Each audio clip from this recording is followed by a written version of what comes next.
we have to be unapologetic in our pursuit of driving that change. And that means that we have to have a healthy appetite in embracing risk. And that means usually when there's risk involved, particularly if you're at a big company, and I've been at them, like the starting point is the gauntlet of getting things past the lawyers. Whereas here, we recognize we're trying to drive a change and we want to do everything responsibly. Let me be clear on that. But I sit next to our lawyers, our group there, and it is a partnership of, okay, we're trying to drive this change. We're trying to do this thing. How do we do it in a responsible way? And like our appetite for risk is much higher than other companies it may be. I'm Eric Fulweiler, and this is Scratch, bringing you marketing lessons from the leading brands and brains rewriting the rulebook from scratch for the world of today. Hey everyone, a very, very special episode of Scratch for you today. We have one of the GOAT Challenger brands, greatest of all times, Tony's Chocolonely, a fan favorite within the AMP community. I know many of you are excited to hear this episode. And yes, we did ask your questions of Sadira in the recording. We actually get to those up front.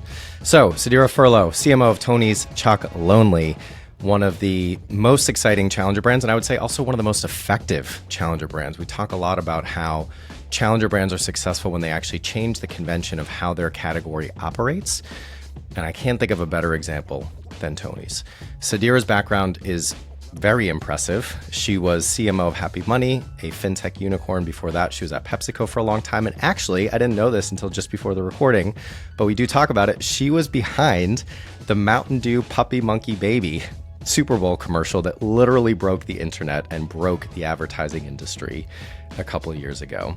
So we get into her experience there. And then, of course, we talk about what she and the team are doing with Tony's. One of the things that I love is we actually start with her talking about the perception versus reality of being inside and building a successful Challenger brand. It is not all sexy and good times. We also talk about her mindset of, quote, call the lawyers. You need to be opinionated. You need to be aggressive. You need to disrupt, push the envelope. So her approach to thinking about how to partner with the legal team to make sure that you're actually doing that the right way. And then, of course, we talk a little bit about what's next. You know, Tony's bringing in someone like Sadira. It is about going bigger and further, not just as a business, but also with their mission to eradicate exploitation within the cocoa industry. This was an amazing conversation. I don't have anything else to say. Without further ado, please enjoy my conversation with Sadira Furlow of Tony's Chocolonely. Hey, Sadira, I am super excited about this conversation. Thank you so much for making the time. How are things in Amsterdam today? Things are gray. Things are gray in Amsterdam. It's about that time of year. But the good news is it's actually quite warm for this time of year. So we're just going to embrace it for the next 9 months and look forward to the sun coming back out in April. Well, things might be gray outside, but I know inside the world of Tony's, both figuratively and literally, for the people listening and not watching, Sadira has behind her a rainbow of Tony's chocolate bars. So it is very colorful in your world, I know. All right, so before we get into talking about the world of Tony's Chocolonely, the first question that we ask every guest, can you please tell us a Challenger brand that you're particularly passionate about right now and why? Yes, you always make me pick one. One that I'm passionate about right now is Duolingo. I think they are having a good time. And we were talking about this in my team the other day. Is it about learning a language or is it really a new version of gaming? I'm seeing so much content where people are like on holiday and it's like, I've got to keep the streak. And so is it just a new way of gamification or are people really like interested in learning a new language? So I think they've like hit on something that feels very disruptive in the space of language learning. Yeah, I think it's probably both. Personally, I Yeah. think you can't really learn a language in an app like that. And they probably know that, but there are a lot of people that are interested. And I think Yep. you can get the foundation and some exposure to it and maybe some motivation about then actually going to the place and speaking the language, which is the way to learn it. And I will say, you know, my middle daughter, who is 8, just started on Duolingo. Look at that. And, it is absolutely a gaming entertainment experience for her. But also, I was shocked at the tactics that they use within the app to get people coming back. Like it is 100% not just kind of like all the social media tactics that we've seen from the big companies, but also like the gambling tactics. Like Mhm. it's amazing kind of how they keep people and try to get people like addicted Yeah. to it. So I guess from a capitalist standpoint, okay, they're doing a great job. From like a human standpoint, especially with my daughter, I was like, and maybe she shouldn't be using it because she's 8 and that's on me. But anyway, I think we can all agree that from a marketing standpoint, they're absolutely crushing it. And I will say they are still my favorite branded TikTok Yeah. account. I'm sure you check that out. People listening, if you haven't, please go do so It's a now great or place after to this go. episode. And I think that they have also either cracked the nut or just genuinely believe. And I see the similarity with Hmm. Tony's in the conversation that we had in that call the lawyers approach, which I know we're going to talk to with how you've approached Tony's and the brand. It's like, you're going to be out there, you're going to be who you are. Yeah. You're not going to apologize for it. And sometimes that might mean that you need to get the lawyers involved, but it certainly helps you differentiate and stand out and drive talkability, which is Yeah. what leads to growth of a business. 100%. I think if you think about like not to spend too much time on Duolingo, but if you think about just language learning, it hadn't really been disrupted and it's not very fun usually. And the biggest barrier to actually learning a language right is just the repetition and behavior of investing the time. And so finding a way to use nudge insights and different tactics to build the repetition and behavior to actually make people want to come back. That's the thing, want to come back. I don't know. I think that is pretty cool and that's very smart marketing. Ultimately, that's what we're all trying to do is create a relationship and a particular behavior and they found a way to do it that works for them. And it's also very entertaining. For that to be one of our favorite TikTok accounts, I don't know, it feels very unexpected for a language learning app. 100%. All right. Let's talk about Tony's. So I know for a fact, having conversations with the people in our AMP community and our listeners, that people already know Tony's. Mhm. But for anybody who might not, or to hear it directly from you, can you please give us an overview on Tony's, the business, where it's at right now, what you do? Yeah. If you haven't heard of Tony's, you're forever going to be changed from listening to this episode. So, Tony's Chocolonely. Let me say it again. Tony's Chocolonely. We are an impact company that makes chocolate, not the other way around. And we do all of this in service of trying to end exploitation in the cocoa industry. If you aren't aware, there are some significant issues in the cocoa industry where you have farmers not being paid a living income price for the cocoa that they're producing, which contributes to poverty. As a result of that, you see a significant number of children working on cocoa farms. You also are seeing a lot of deforestation as a way to try to increase the income coming in. And so we created Tony's Open Chain, our supply chain, that basically uses 5 sourcing principles to produce chocolate in an ethical way. We pay a living income reference price to farmers. We commit to long-term contracts. We help invest in those farmers in order to make their farms more productive. And all of that results in a better tasting chocolate that also does good. And so if we can do that bite by bite and also inviting others in, we really believe that we can set a new norm in the cocoa industry. And so you did repeat it twice, so I'm sure you're very aware. It is Tony's Chocolonely, but a lot of people, for whatever reason, think it's Tony's Chocolonely. I'm Yeah. sure you come up. Why is that? Why has that happened? You know, I mean, it sounds, to be fair, before I joined, I was doing that same thing. For me, it sounded, just like, sounds oh, more right in a yeah, way. Yeah, it flows off the tongue. But once you actually get to know our story, the lonely part is very yeah, intentional and very critical to remember. Like our name tells the story in and of itself. which I'm sure we're going to talk more about. But it We is are. Tony's Chocolonely. There you go. Well, that's a perfect segue. So we have our 3 chapters that we came up with in our briefing call, which is what we do for every guest, but we're going to do something a little bit different with you today. Ooh. So as I mentioned, you are a fan favorite within the AMP community. And as Viren mentioned right before we pressed record, we had one of our rival CMO roundtable dinners on Wednesday night. Okay. And in most of them, we go around the room and use an icebreaker question of what's your favorite challenger brand. Tony's Chocolonely gets mentioned almost every time. So we're like, hey, we finally were able to get the CMO on the podcast. We have to give AMP, our CMO community, an opportunity to ask you some questions directly. So I've got a set of kind of quick questions to go through with you from them, and then we'll get into the meat of the conversation. And so the first one is, yes, where did the name come from, and what is the significance of lonely? Or as it's written here, why is Tony lonely? Yeah. Why is Tony lonely? So almost 20 years ago, believe it or not, he's still alive, a Dutch journalist by the name of Toon van de Koken. And he found out that his favorite chocolate bar had exploitation or child labor involved in the process of creating it. And he was like, how is no one saying anything about this? Why is no one doing anything about it? So he set off to create change around that. The first attempt he made was creating a documentary with some colleagues around highlighting the exploitation happening in cocoa farming. And he aired a segment on KVW, a Dutch program, and wonderful documentary, didn't get the fanfare that it should for the topic. And he said, well, this is unacceptable. We can't just leave it at that. And so he made a second attempt. He said, I got it. If it is illegal for child labor to be used in the creation of this, and I knowingly buy this chocolate bar, I should be arrested. So he tries to turn himself in to be arrested for committing this crime around buying this chocolate bar. And the judge is like, I mean, if I arrest you, I have to arrest everyone.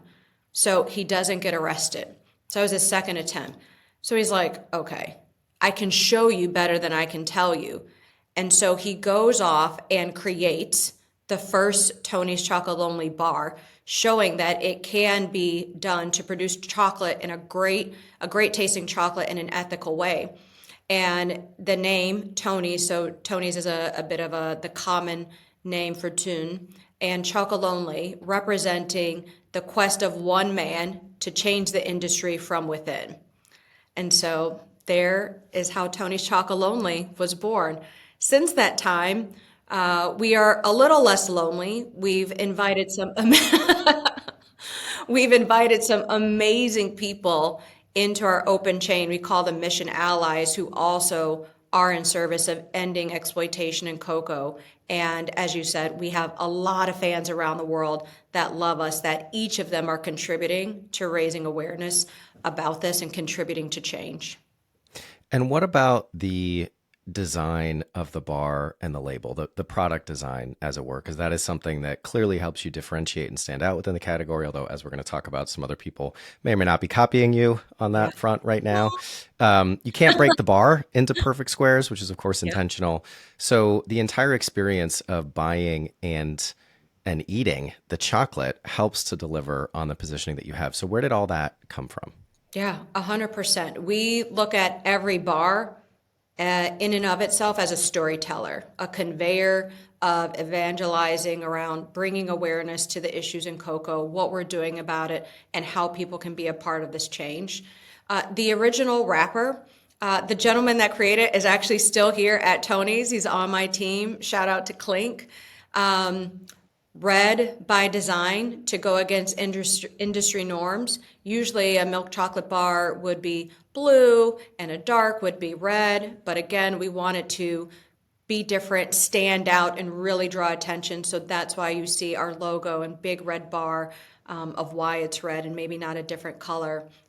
And on the inside of each wrapper, you will see the story, as I said, of what the issues are, what we're doing, and how you can be a part of it. And then if you see our bar, you'll see that, to Eric's point, it's not equally divided. It's not perfect squares, because we know that the cocoa industry is unequally divided, where you have a handful of people profiting and benefiting off of these many cocoa farmers, and they aren't being paid a living income, and that contributes to them being in poverty. And so we want to really bring that story to life in every bar and show that we are trying to drive change of this unequally divided system and making it better. A fun fact, each of our big bars, you'll see on the bottom hand left side, the coast of West Africa, which is where we work with in Ghana and Cote d'Ivoire, the cocoa farmers and co-ops, is that we never want to have the why we're fighting far from mine. And so we ensure that that's also represented on our bar. And you describe yourself as an impact company that makes chocolate. So someone wanted to ask, if you couldn't make chocolate, or actually, I'd also be curious, I don't know if there's been conversations internally about this, and clearly, even though you've made a huge impact to the category, there's still a long way to go in terms of fulfilling your mission. But the Tony's brand at this point has the potential to have an impact on other challenges and opportunities in other categories and for other issues. So if you couldn't make chocolate, what would you make to deliver that impact? And have there been any conversations about trying to expand and support causes outside of the chocolate industry? Yeah, thank you for that. I think we are very humbled by the inspiration that we serve as out in the broader industry for other categories. But we are so focused on changing the cocoa industry. I think when it comes to that, anything that allows us to do that at scale is what we would do. So today that is chocolate bars, and there's over, I believe, 8 million tons of chocolate consumed globally per year. So I don't know something that's as big as that would be in service of our mission, but it's not out of the possibility of something down in the future. I would say Tony's open chain, so our open supply chain that allows other brands, manufacturers to tap into our 5 sourcing principles to source their cocoa beans from that. We want to continue to see that grow.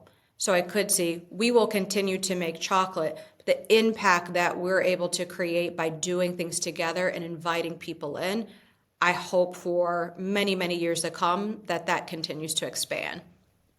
Last question from the community, and probably my favorite. What is your favorite Tony's bar? Do you know, Eric, like we have a lot. Do you see all these bars back It's a full-time job just to taste all the chocolate that you're selling. Exactly. I'd say, so if you ask most Tony's folks, they'll have a, what's your current favorite? Okay, fair enough. What's your current favorite then? That's just a sly way of getting it. My current favorite is the everything bar. It is so good. It has pretzels and nougat and caramel. It's just like if you took a mishmash of different bars that we had and just like slammed it into one, it is this, and it is everything. So for me, it's like the one where I get a little bit of everything and don't have to compromise or go eat 5 bars to get that. I could just eat one and feel good about myself. All right, I'm going to have to check that out. Hey, everyone. As you know, this is a super special episode.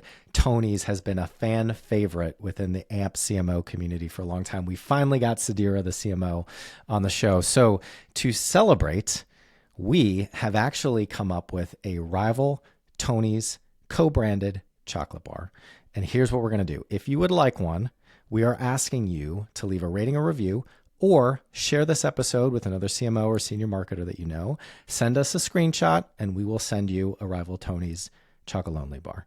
That's it. Thank you so much for listening. Thank you so much for the support in eventually getting Sadira on the show. Hope you're enjoying the episode. Looking forward to hearing from you. Cool. So let's get into the meat of the conversation, the topics that we kind of talked about in our prep call and developed for the brief. So the first one that I love, because this is actually where you went first in our brief call when I said, essentially kind of what do you want to talk about? And you said you want to talk about the perception versus the reality of being and building a challenger brand. And I'll turn it over to you in a second to kind of expand on what that means for you and also for your experience so far, a year and a bit in at Tony's. Yeah. But the reason that I love this is I'm, my tiny corner of the internet, I'm trying to just change the conversation a little bit, particularly on LinkedIn and professional social media, about the reality of how hard it can be sometimes. Everything that we see out in the world from people is just the 1%, or at least for me, the 1% or less when you have something great to shout about. And the Yeah. 98, 99, 99.9% of the time is really hard. Yeah. You make mistakes, you learn, you struggle, you're stressed, all that. So I really related to this when you brought it up, but I would love to hear from you what that means, the perception versus the reality of being and building a successful challenger brand. Yeah. That was when we first talked, the first place that I went.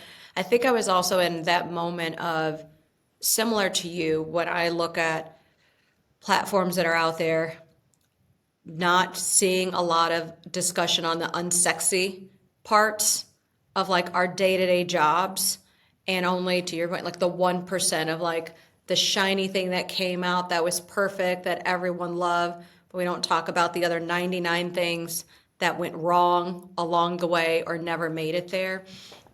And I mean, that's a huge reality of being a challenger brand, not just a challenger brand, but I think a scaling and growing company that started as a challenger brand. And I think there's some of the perception, everything you said. Look at Tony's amazing chocolate. They're doing all these really cool things. Absolutely true.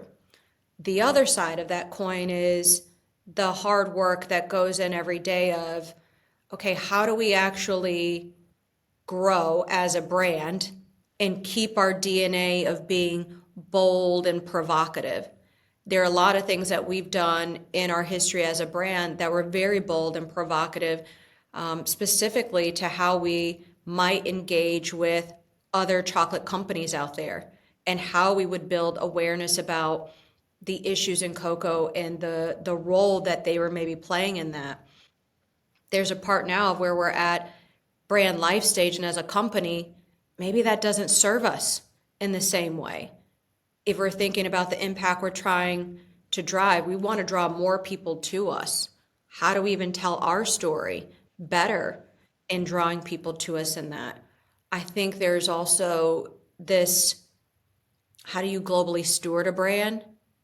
What bold and provocative and challenging looks like here in the Dutch market where we were, born and grew up, to now in the US this past year we launched in Walmart. And so we're in the biggest retailer in the US, and what bold and provocative and challenging looks like there and how we express ourselves is very different. So there's this, I'd say, in being a challenger brand that's growing and scaling, we're trying to hold space and navigate various tensions. Be scrappy, be agile, yeah, fight the good fight. And also at the same time, maturing.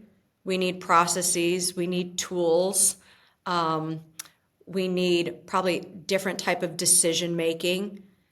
And those are all things that in the day to day can sometimes feel very heavy and actually slow you down. This idea of going slow to go fast as you're growing and scaling and still putting out things in the world that feel representative of you. One of the things that I've been using this term, it feels like going through puberty, because it's that summer vacation before you go back, and so your clothes don't exactly fit the same. You're kind of like, your body feels a little awkward and changing, and you're feeling a bit disconnected. So you feel familiar, but you also recognize you're shedding some things and taking on new things. And that's exactly, as a brand and as a business, we're bringing a lot of the great from where we've been, but we're also laying the bricks of the road ahead of like, well, who are we in this global world? Who are we as a number two brand in the Netherlands? Who are we as a fast growing brand in the US? I mean, and that is a constant if Yeah. you want to stay competitive and successful and you want to grow. And I think every business, let's be honest, most of them don't. Most startups, most challenger brands do not make it to the stage that you're at. But the Yeah. ones that do, that transition, that evolution, having been part of a couple companies that did that, at least headcount and revenue wise, obviously not in the same space or the same impact that Tony's has had. That's a real thing. Going from a startup to a scale up, going from a challenger to what we would humbly call a rival brand, a successful challenger that has actually changed the category. So it's fascinating to hear a bit about that from the inside and just a bit more honesty kind of Yeah. about what that takes. And the other thing that I loved about our prep call is you said that coming to Tony's is kind of like the convergence of it all, your words, in your career. And, you know, you've had a pretty impressive career so far. Before Tony's, you were CMO of a fintech unicorn, Happy Money. You spent many years at PepsiCo in very senior roles in North America and globally. And I pulled this from your LinkedIn bio. We didn't talk about this in the brief, but were you behind the Puppy Monkey Baby campaign ad? I was. It is one of my favorite babies. Maybe not the prettiest, but one of my favorite babies that I birthed. That was such a wonderful, wonderful, and hard experience. I'll give you just a bit of insight on that. Yeah, I would love that. Yeah, shout out to BBDO, who was my agency partner at the time working on that. It's for Mountain Dew Kickstart, which had three product benefits or attributes. So it had dew, juice, and caffeine in it. It was like second year of innovation, and we knew we were going to be on the Super Bowl. And it's all about like, okay, how are we going to break ad meter and be top 10, and how are we going to do this and do it in the right way of the brand? And so kudos to BBDO. They looked at all of the historical ads for Super Bowl and saw some themes. They tended to have babies, animals, just always like interesting creatures or things that were a part of it that would break through, if you remember at that time. And so we were talking about Mountain Dew Kickstart as three awesome things combined. And so we took three awesome things from like what worked in Super Bowl commercials of the past to create Puppy Monkey Baby. And so here you had the manifestation of three awesome things combined into Puppy Monkey Baby. And we smashed it. Like we broke the internet organically, which was really cool at that time. We didn't pay for it. It was trending #1 on TikTok. And yeah, it was such a highlight and also terrifying because we had done all the research and what you do and like, should you run this? Should you not run that? And actually, the research said that that's not the ad. We had two concepts, that the other one is the one we should lead with. But my boss and I, shout out Greg Lyons at PepsiCo, knew the brand, went to the chairwoman at the time, and we were able to sell it in internally to go take a risk. Just think about what that conversation is of, here's a concept of Puppy Monkey Baby, and you're trying to convince your leaders around the table, like, we got this, don't worry. It's safe to try on the biggest stage. And we did, and it was a real big fan favorite. I think it still shows up on like top 10 lists. Yeah, I remember that. I mean, I think you're gonna have some extra fanboys and fangirls from the audience on top of the Tony's love. I'm curious, just real quick. Did you Yeah. do any testing with Yeah. that? Either you did, okay. So Yeah. you saw how people reacted, and you had a bit of that kind of data, or at least context, when you were selling it through. Yeah. There's that again, and I bring this to Tony's, the spirit of like comfortably Yeah. uncomfortable. And that was very much, I mean, it's a wild concept. If you try to make rational sense of, okay, we should do that, it's very hard. But when you know your brand, you know your consumer, and do Hmm. consumers super loyal. And it was like that creative magic of Yeah. like BBDO had gone and looked at the history and the things that had done well on ad meter, really broke through or disrupted and consumers love. They tended to have babies and animals in it. And so what better manifestation of, think of like entertainment and storytelling. Yeah, we could have said, okay, Mountain Dew Kickstart has dew, juice, and caffeine. Okay, great. But using this as a way to bring people into the brand, super interesting. I think at the time for PepsiCo, like a very unexpected thing and within the category. Yeah, And I I think will. the power of testing, like testing's, it's directional. You Yeah. still got to use judgment and gut, and sometimes you got to take risks on doing something different than what the test tells you, the research tells you. Hey everyone, just a quick interruption to share a really exciting announcement about some new research that we have put out about the rise of microcultures. So as you know, we at Rival are all about understanding what are challenger brands doing differently to grow within categories that are being disrupted. And one of the biggest trends that we've seen over the last few years, and this comes straight from the brain of our Chief Strategy Officer, Lance Koenig, is that challenger brands are mapping and tapping into microcultures to drive relevance and talkability and ultimately growth. They have flipped the playbook, the incumbent playbook of top-down macroculture on its head, and they're doing really exciting and differentiated things. So if you want to learn more about it, there's a landing page on our website. There's going to be a link in the show notes here. Go read the report, listen to the limited edition podcast series that we put out with it as well. I think you're going to find it fascinating and really valuable. Let me know what you think. So to your point of unexpected, I'm just going to throw this out there. We had the other kind of event series that we run in addition to the CMO Roundtable is our community meetup called Rival Sessions. And so we did one this week, and we had the marketing director from Blank Street Coffee. Do you know Blank Street Coffee over here in the UK? Mm-hmm. Kind of like a new kind of challenger coffee chain. And it was a great conversation, about 40 minutes. We're going to be releasing it. But at the end, like I do in every conversation, and I'll ask you, what's the one thing people should do differently? And Claudia said, the one thing people should do differently is if you have an idea, always have a gut check at the end before you pitch it, before you activate it. Do people expect this of us? And if the answer is yes, then you got to push further. And so I thought you would like that. I'd see some similarities in terms of your thinking and Claudia's thinking. So just wanted to put that out there.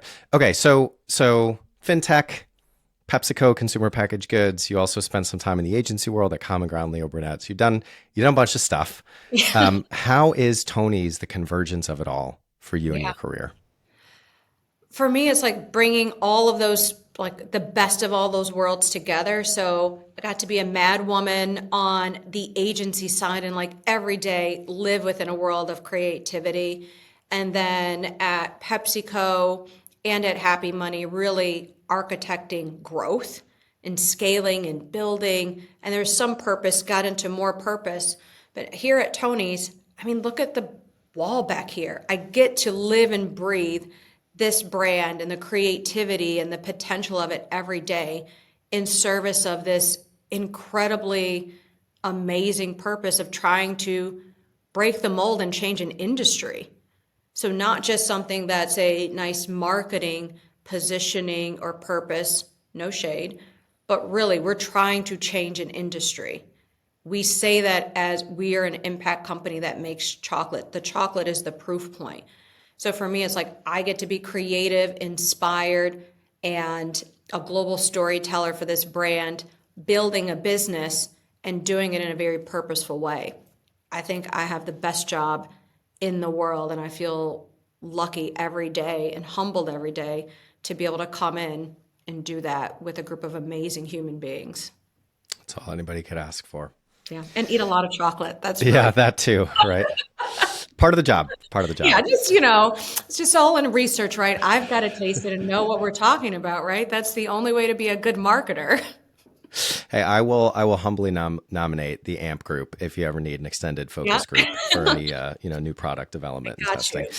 All right. So the other thing I wanted to pull out of our brief call is you talked about Tony's as a real deal challenger. I would love for you to unpack that for us a little bit. What do you mean by a real deal challenger? Yeah, real deal challenger. I think, the use of challenger brand can come to me in a very narrow and specific thing of like, oh, you've got to be fighting in this way and you're small. I think for us, again, I said we will be 20 years old next year in the Netherlands from the time that we were created, and we're the number 2 brand here. Are we still a challenger brand if we're number 2? Are we still a challenger brand if we're number 1?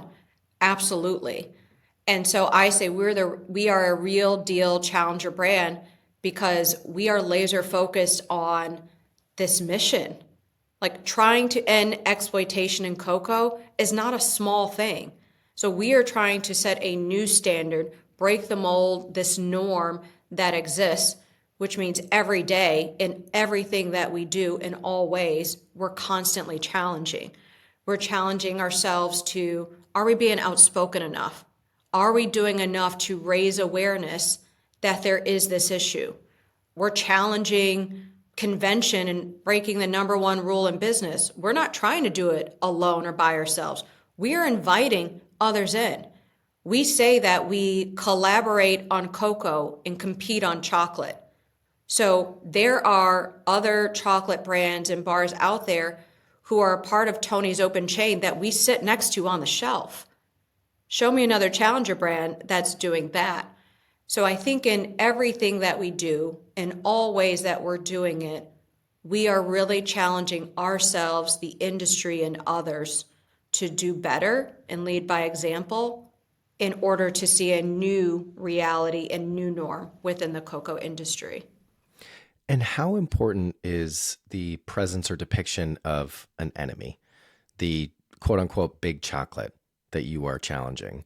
Because I think, at the end of the day, marketing is telling a story. People buy the story that you tell, and good stories have tension, right? Yeah. So there is the foil of the human side of the industry, what's broken, what needs to change. But there's also the foil of there's these really big companies that are making a lot of money, exploiting people. Yeah. So how do you think about the importance of kind of having a competitive enemy versus just trying to change the category more generally? Yeah. Eric, that's such a hard question. I think for me, it's one of every day trying to hold space for that. So we'd say for us, the enemy isn't a person or a company. The enemy is the norm that exists out there, that it is acceptable for this thing that we eat a lot of to be produced in a way that is harmful to the cocoa farmers producing. It's harmful for the children that then end up working on cocoa farms. So the enemy for us is the exploitation in the industry. To your point, consumers, they want to buy a story.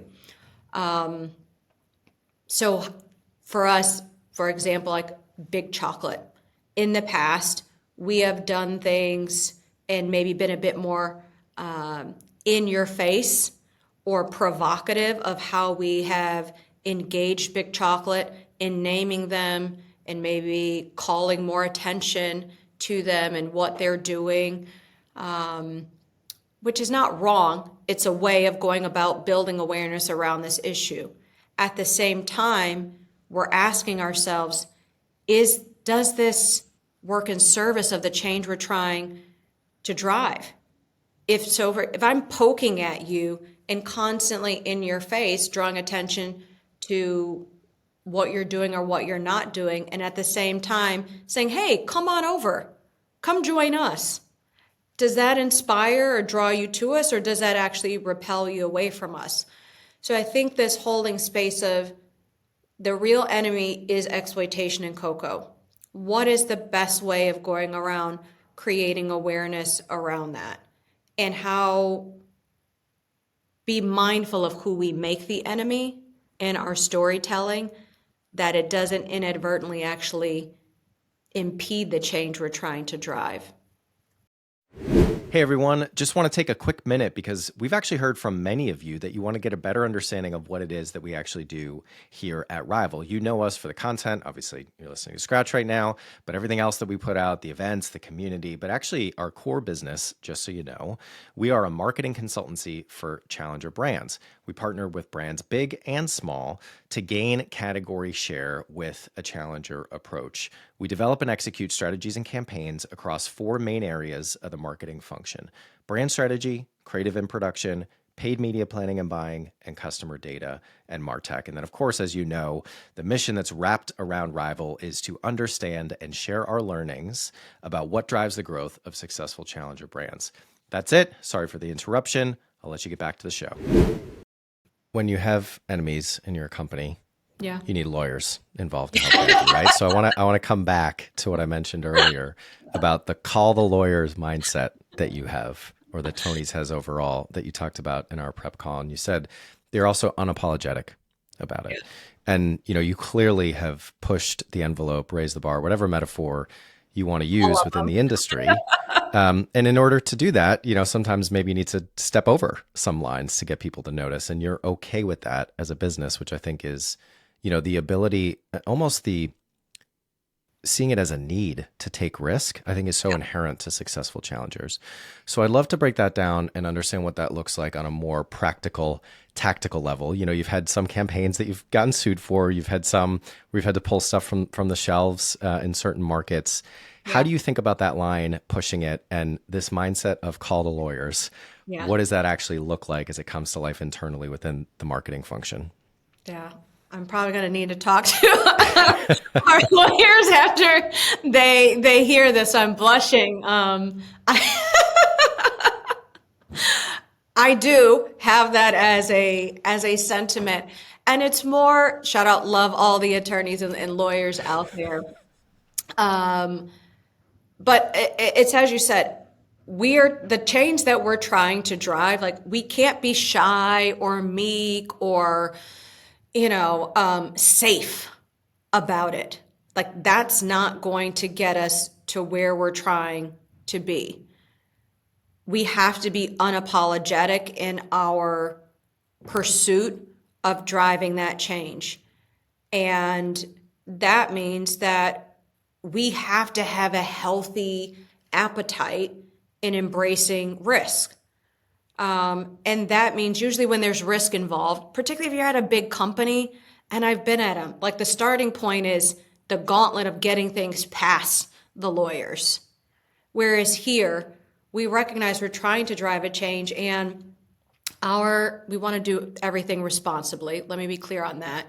But I sit next to our lawyers, our group there, and it is a partnership of, okay, we're trying to drive this change. We're trying to do this thing. How do we do it in a responsible way? And like our appetite for risk is much higher than other companies it may be. And so we have a partnership of how can we find solutions in doing this.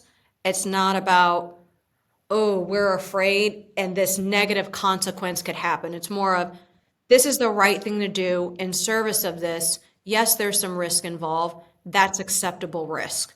We believe that in pushing against the things that make people and making people uncomfortable, there are going to be some things where it might open us up where we might need to get the lawyers involved. And we're not going to shy away from that. So that ethos of call the lawyers, I think for us internally serves as a bit of a reminder and nudge of, while we're growing and scaling, don't get too comfortable in that and become risk adverse. And then we just start doing everything in the safe way as we become more vulnerable to becoming bigger. Do you have any advice for people listening who might want to push the envelope, but don't have the partnership or the ethos, as you call it? Because I think all the time, I think companies take on the DNA of their founder or their founding teams, right? From the very beginning, the origin story, the person who started this company, that ethos, as you called it, is still very much there. There are other companies that don't have that ethos, but might have marketers within them that are challengers, that want to push the envelope, that want to have a bit more of that call the lawyers mindset. Any advice from your experience, either at Tony's or even at PepsiCo, of, I think the idea of like treat it as a partnership, not a gauntlet. You're on the same side. It's not us versus them. But any other advice that you can share for people based on your experience? I'd love to hear about that. Yeah. I think what has always helped in that, beyond the partnership, so, that's the first place to start of. If you're a marketer and you approach your legal team as a barrier, I would reframe it, change your mindset. They are my partner. How do we create a path to yes? So there's the partnership piece. The other part I think that served me and the brands I've worked on really well in taking risk is clarity. Like, yeah, you can go do bold things and take risks, but what's it in service of? So being really clear that it is an acceptable risk in service of a very clear mission or goal, I think helps to ground it in the impact you're trying to create. So you're not just trying to like take risk and expose the company because it's a really cool idea. It's we want to take risk and make ourselves vulnerable to this because it's a message that needs to be delivered. It is a story that needs to be told. It is a poke that needs to happen out there. And I think if you're able to ground it and bring it back to there's a reason why we should take this risk, I think more times than not, you at least be able to have a more open conversation around it, particularly with your leadership of they're trying to protect and manage the risk of the company, the financial exposure, the brand reputational risk, et cetera. Those things can become very expensive. So I think you have to be rooted in the why behind taking on those risks and trying to find a path to making them acceptable or safe to try. So for example, taking a great idea and saying, hey, we're going to go do that on Super Bowl, I mean, that's high risk, high exposure. So maybe that's not the platform, it's that idea done, but on a smaller stage or in a different way. So it's still able to get out there, but you're managing that risk. That's worked well for me and the team, and I think that could be helpful for others. So, as expected, I think we got through about 20% of the questions that we had. I feel like we could keep going for hours, but I know, we both have days to get on with here. I think the last thing I'd love. That's what that means. I'm just going to come to dinner and we're going to have like a There you 10-course go. meal. Or we'll do a part 2 in person. I know we couldn't make it work in person this time, but we'll do the part 2 in person. Love it. The last thing I'd love to touch on before we go into the lightning round and wrap it up is essentially what's next. Obviously Tony's bringing in somebody like you. It's not just about, hey, let's maintain where we are. It is about let's take things to the next level with brand and marketing.